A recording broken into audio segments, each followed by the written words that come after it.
England is a Christian country, but do you know why? Well, let me introduce to you the apostle for the English. I'm talking, of course, about St. Augustine of Canterbury, not to be confused with St. Augustine of Hippo, one of our greatest theologians. What's great about this story is that it all happened in my hometown. So the first ever cathedral to be built was in Canterbury. The second was in Rochester, and that's like a stone's throw away from where I live. So I'm like surrounded by this rich history, and I absolutely love it. So Augustine lived a humble monastic life in Rome until 597, when Pope Gregory the Great decided that he had a mission in mind, and he wanted to evangelize the English, because at this time, you see, it was rife with like Germanic pagan tribes. And he picked Augustine because of his knowledge and his leadership skills. So Augustine set out with about 30 monks, some of them were translators and stuff like that, and they went on their way. Now, on their journey, they'd been hearing all sorts of stories about how brutish and warrior-like and fierce the Angles and the Saxons were, and they were terrified. And by the time they got to France, they turned back, and a lot of the monks refused to go. So Augustine went back to Rome, and Pope Gregory assured him. He said, "I have chosen you because you have God with you." And you see, this is actually quite a common narrative in things like the Bible, you see. Like, a lot of the prophets didn't want to be prophets. They got given missions that they didn't want to do.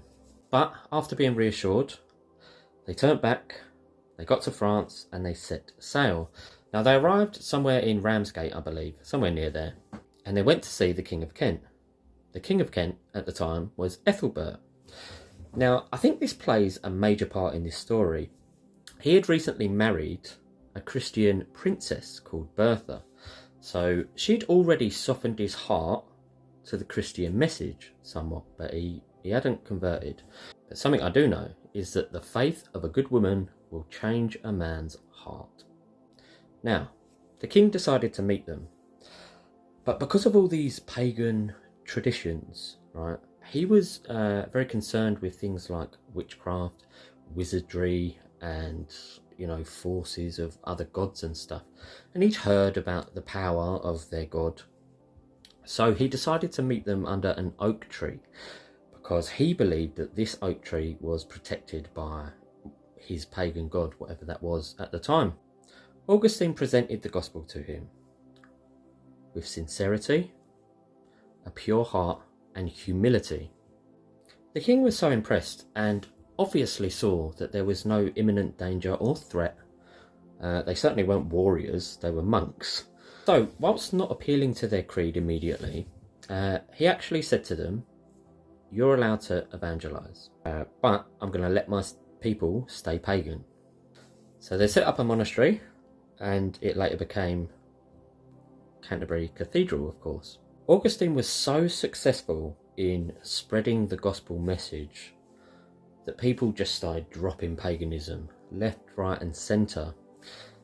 And one year, 10,000 people, including the king, were baptised on Christmas Day. What a beautiful story that is. And that was officially our first Christian king. And then that was the institution of Christianity in this nation.